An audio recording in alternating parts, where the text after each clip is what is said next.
અખિલ બ્રહ્માંડના અધિપતિ શ્રી રામચંદ્ર ભગવાનની અસીમ કૃપાથી ખીજડીયા રાજ ગામે શ્રી નરસિંહ ભગવાનના મંદિર જે નવનિર્માણ થયું એ મંદિરના પ્રાણ પ્રતિષ્ઠા મહોત્સવ આગામી તારીખ 9, 10 અને 11 પાંચમો મહિનો વર્ષ 2025 શુક્ર, શનિ અને રવિવાર આવે છે. આ પ્રતિષ્ઠા મહોત્સવની અંદર સમગ્ર ખીજડીયા દેવમોરારી પરિવાર જે 15 દિવસથી અમે જાહેર કરેલું,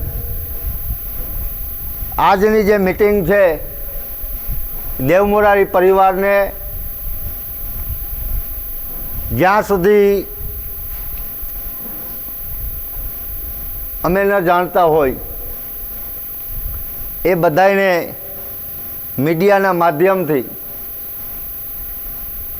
પહોંચવાનો પ્રયાસ કરેલો છે અને એ મીડિયાના માધ્યમથી આપ સૌ પધાર્યા, આપ સૌનો નૃસિંહ મંદિર દેવમોરારી પરિવાર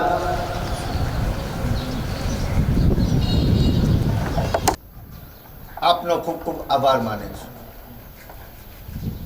બીજું, જે આ પ્રતિષ્ઠા મહોત્સવ ઉજવવાનો છે એની અંદર સમગ્ર દેવમોરારી પરિવારે ફરજિયાત હાજરી આપવી.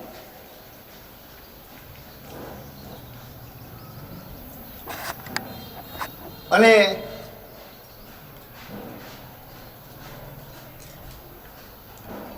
આ અણમોલા અવસરને શોભાયમાન અને દિદીપ્યમાન બનાવવાનો છે. મંદિર બની ગયું. ચનિયારા પરિવાર દ્વારા અને એના સહયોગ દ્વારા આ મંદિર નવનિર્મિત થયું. પણ જ્યારે પ્રાણ પ્રતિષ્ઠા મહોત્સવની અંદર કે દેવમોરારી પરિવારના તમારા માણસો કેટલા આવશે, આવું જ્યારે ચનિયારા પરિવાર સેવક સમાજ દ્વારા કહેવામાં આવ્યું ત્યારે મોટી મૂંઝવણ ઊભી થઈ કે ભાઈ શું ટાર્ગેટ આપવું.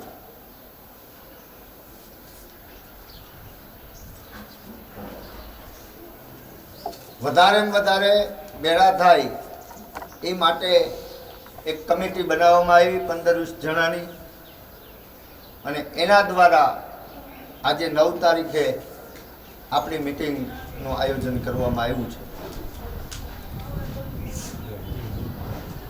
તો 3 દિવસનો જે ત્રિદિવસીય કાર્યક્રમ મહોત્સવની અંદર આપની પાસે આપના પરિવારના જે સંપર્કો હોય એ સંપર્કો દ્વારા આમંત્રણ પત્રિકા ત્યાં સુધી પહોંચે એવા આપણે આખા દેવમોરારી પરિવારે પ્રયાસો કરવાના છે. એના હસ્તક આ મંદિર અહીંયા એની પગલીઓ પડેલી, અહીંયા એનું તપ કરેલું, એ તપોભૂમિની અંદર જ્યારે હું તમે એકઠા થયા હોય ત્યારે આપણે બીજું તો શું વિચારી શકીએ. પણ જે પ્રસંગ આવે છે એ પ્રસંગને અનુરૂપ આપણે ભલે કાંઈક કરી નથી શકવાના, પણ એ પ્રસંગની અંદર જેમ દૂધમાં ખાતર ભરે એમ ભળી અને એક આનંદ ઉલ્લાસથી આ પ્રસંગને આપણે વધાવી લઈએ. બોલીએ શ્રી રામચંદ્ર ભગવાન કી જય. દર્શનજી ભગવાન કી જય. હનુમાનદાસ બાપુની જય.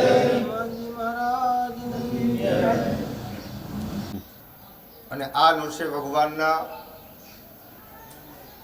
પૂજારી તરીકે મણિરામ બાપુને સ્થાપિત કરેલા.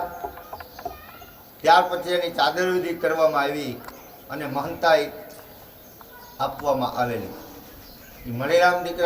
મણિરામ બાપુના દીકરા વજેરામ બાપુ અને વજેરામ બાપુના દીકરા મનીષ બાપુ જે અત્યારે હાલમાં જે મહંત તરીકે સ્થાપિત થયેલ છે. દેવમોરારી પરિવાર તથા ચનિયારા પરિવાર તથા સમસ્ત હિન્દુ સમાજ આ પ્રાણ પ્રતિષ્ઠા મહોત્સવને અનેરો કરવા માટે વધારવા ભાવભર્યું આમંત્રણ છે. જય સિયારામ. બોલો નરસિંહ ભગવાન કી જય. રામચંદ્ર ભગવાન કી જય. અત્યારે ખીજડીયા મુકામે આ નવા મંદિરનું કામ પૂરું થઈ જવા આવ્યું છે. એટલા એને અનુસંધાનમાં દેવ મોરારી પરિવાર અને અમારો ચનિયારા પરિવાર અહીંયા સૌ સાથે મળ્યા છે. એટલે એક પ્રાણ પ્રતિષ્ઠા મહોત્સવનું આ અમારે આયોજન ધામધૂમથી ઉજવવાનું છે. એટલા માટે ચનિયારા પરિવાર અને દેવ મોરારી પરિવારને સૌ સાથે મળી અને આ આયોજન અમારે કરવાનું છે. મારી અપીલ એટલી જ છે કે દેવ મોરારી પરિવાર કોઈ બાકી ન રહે, બધાય આવે, કાંઈ જોતું નથી. અમારો આ પરિવાર ચનિયારા પરિવાર છે એ સેવક ગણ છે, એ અમે ઉગાડા પૈકી તૈયાર ઊભા છે બધા. પણ તમારી હાજરી એક સોનામાં સુગંધ ભળે એવી મારી નમ્ર અપીલ છે. ખીજડીયા મુકામે મણિરામ બાપુ, વજેરામ બાપુ, તે પછી અમારો દીકરો થાય પણ અત્યારે મંત તરીકે એ છે. બીજું આ પરિવારે ચરિયાણા પરિવારે એટલી મહેનત કરી છે કે આ સોનાનો સૂરજ ઉગે એવું મંદિર બનાવી દીધું છે. એનો ખૂબ ખૂબ આભાર. દેવ મોરારી તમે છે બધા, પણ જેને એ લાભ લીધો છે એને ઈશ્વર લાભ લે, એ સિવાય મારે કંઈ કહેવાનું છે. બોલો જય ભગવાન.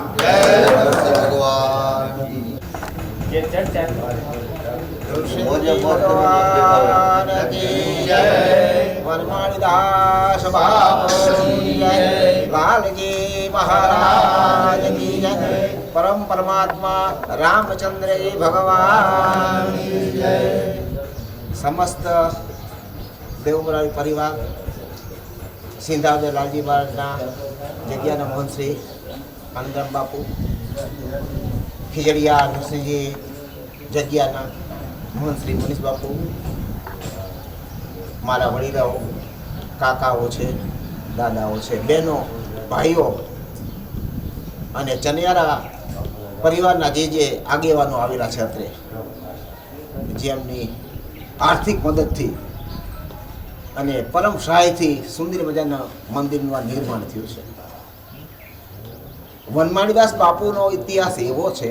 બાપુ મારા વાંચવા પ્રમાણે વાંકાનેર સ્ટેટમાં ઝાલા વંશવારિધિ નામનું પુસ્તક પડ્યું છે અત્યારે, જો આપણે હોય. કથુરામ શર્મા કરીને લેખક છે, એની લિપિ હિન્દી છે, ભાષાંતર ગુજરાતી છે. એની અંદર લખેલું છે કે આ ત્રણ જે સંતો ગઢિયા ડુંગરમાં આવેલા, આપણે વાંકાને કાળકાની ટેકરી ગઢિયો ડુંગર કહેવાય. અને એમ બાપુનું કહેવા પ્રમાણે સોનીની દીકરી હતી અને એ વખતે રાતના વચ્ચે ચલમ પીવા માટે અગ્નિ પેટાવ્યો. એટલે દૂરથી જ્યાં આપણે હિન્દુ સંસ્કૃતિ પ્રમાણે મૂકીને જાય ને સબ, એટલે અહીંયા અગ્નિ રાખે. શું કામ કે કોઈ જનાવર ન આવે. એટલે દૂરથી દેખાતા અહીંયા લેવા ગયા. ત્યાં તો આ જોયું, શિષ્યોએ આવીને કીધું ગુરુ મહારાજ આવું છે. એટલે દીકરીને હજીવન કરી છે, લઈ ગયા. પછી તો વાંકાનેર સ્ટેટમાં એની પધરામણી કરી અને આ બાપુને કીધું કે મારા વિશે કાંઈ કહેવું છે? લગભગ સરતાનજીના વખતમાં આ વાત બનેલી છે, રાજ સરતાનજીના વખતમાં. ત્યારે એને એમ કીધું કે તારા વાંકાને કોઈનો ડર નથી, કાંઈ એક અગ્નિ કાં પાણી, આ બે સિવાય કાંઈ નહીં થાય. એટલે એને પોતાનો રાજમહેલ ગઠિયા ડુંગરનાથ ઊંચે કર્યો છે. અને જે આ નૃસિંહજી ભગવાનની અત્યારે જે જીવંત પ્રાણ પ્રતિષ્ઠાવાળી આપણી મૂર્તિ છે ને, એ દાદા પોતે પોતાના હાથળ ચીરી કણકી ગંગા છે નેપાળમાં છે. અત્યારે હાલમાં અહીંયા શાલિગ્રામ નીકળે, શાલિગ્રામના મોઢામાં સોનું હોય, એટલે અહીંયા કોઈ લેતા નહોતા. રાજની અહીંયા ગુનો હતો, ત્યારે આ બાપુ લઈ ગયા હતા અને એને પોતે હંતાડી દીધા. અને એ તો સંન્યાસી હતા, એ કરી શકે છે. અને નરસિંહજી ભગવાનની તો શું અમે વાત કરી, બહુ આકરી મૂર્તિ છે. કારણ કે નૃસિંહજીએ સ્વરૂપ કર્યું છે ને પ્રહલાદને બચાવવા માટે, ત્યારે કાળા બ્રહ્માંડ જય કિસાન કાળ કાતી જાલાળ જાલાળ ધાધી જાલ વિતલાલ ધાર ધાર ધમક થલાલ ભાઈ ભૌતર ખળળ દે મેરુ સિ ધ્યાન ખળ તાર તાર સુર તો ધડક અસુરાતન ગાળા રાસ અટ હળલ ગણે પઠઠ અસુરાણ પ્રગટ ઘટ ભંજણ વિકટ રોગ નરસંગ બને. ત્યારે કે છે બ્રહ્માંડ કડાકા થવા માંડ્યા. પછી જ્યારે એને નખથી હિરણ્યકશિપુનું જે ચીરી નાખ્યું ત્યારે લોહી નીકળ્યું. એનું કવિ વર્ણન કરે ધાક ધાક હાક ધતક ધતક રુધિરન તક ધર ઉદક સર થેક સજમ. ત્યારે ધધકારા કરતું લોહી નીકળવા માંડ્યું. નરસિંહ ભગવાનનો એટલો ક્રોધ વધી ગયો હતો, એનું શરીર થાર થાર થાર કંપતું હતું. અને કાંધમાંથી જાલી અને હિરણ્યકશિપુનો ઘા કરીને ઉંબરા પાસે પડ્યો બરોબર. હવે એને માગ્યું હતું એવું કે લેખ કાગળ લેખા તાત પ્રહલાદ ને કાળ ને જીતવા કલમ ટાકી વર્ષના વર્ષ વિચાર કરીને લખ્યું માગતા કાંઈ ન રહ્યું બાકી વર્ષના વર્ષ વિચાર કરી લખ્યું. ત્યારે એટલું લખ્યું એને, એટલું લખ્યું માગતા કાંઈ. ત્યારે એનો ફેસલો નાથ નરસિંહ આપે કે દિવસે ન મરું, રાતે ન મરું, ઘરમાં ન મરું, બાયણે ન મરું, લીલે ન મરું, હુકે ન મરું, ઘરમાં ન રાતે નહીં. ત્યારે એને કીધું, અને પછી માણસથી ન મરું, જનાવરથી ન મરું. ત્યારે એને ઉમરામાં અડધો નાખ્યો છે, પોતાના ગોદમાં રાખ્યો ખોળામાં. પછી કીધું બરોબર અડધો સૂર્ય અસ્ત થયો હતો, આ દિવસ છે કે રાત્રિ પ્રભુ મને કાંઈ ખબર પડતી નહીં. પછી નખ દેખાડ્યા, આ લીલું છે હૂકું, આ નખ લીલું હોય નહીં, હૂકો નહીં, દોઢું છે કે લાકડું. પછી એનું પેટ ચીરી નાખ્યું. છતાંય જ્યારે ક્રોધ શાંત નથી થતો, ત્યારે ભગવાને કહે છે કે નરસિંહ ભગવાને પ્રાણી જેવું ચેષ્ટા કરી છે. પ્રહલાદજીને પોતાની જીભથી ચાટ્યો. અને લક્ષ્મીજીએ કીધું પ્રભુ આપનો ક્રોધ શાંત કરો. ત્યારે આ નરસિંહજી ભગવાન અને હનુમાનદાસ બાપુ અને ત્રણેય બધા આપણે દર્જનપુરી બાપુ અને આ સાહેબાઓના મિનારારિયા ત્રણેય એક જ ગુરુના શિષ્યો હતા. અને આ ધરતી એટલી પવિત્ર છે કે અહીં એને પોતાના આસન કર્યા. ખીજડીયું જે આ રાજનું કહેવાય છે, એટલે ખીજડી આ રાજ કહેવાય. મનીષ બાપુની જ્યારે ચાદર વિધિ કરી ત્યારે રાજકુમાર આવ્યા હતા, એમના હાથે ચાદર વિધિ થઈ છે. રેવા અને ચણિયારા પરિવાર એમાં લગભગ કેટલા તમારા ખોરડા છે? હા 400. અને આપણા 500 છે, આપણા 400. આશરે 1000 ખોરડા જેવા અત્યારે બધા તન મન ધનથીના સરસ મજાનું મંદિર બંધાયું છે. એની અંદર હું બાપુ હતી અને આનંદરામ બાપુ હતી, મનીષરામ બાપુ હતી, કહું છું બધા જ અમારા દેવ મુરારી પરિવાર અમે હાજરી આપશું તન મન ધનથી. અને ચનિયારા પરિવારના જે મુખ્ય અમારી પાસે છે એને જે વચન આપ્યું છે અને પરિપૂર્ણ છે. બોલો રામચંદ્ર ભગવાન નરસિંહ ભગવાન.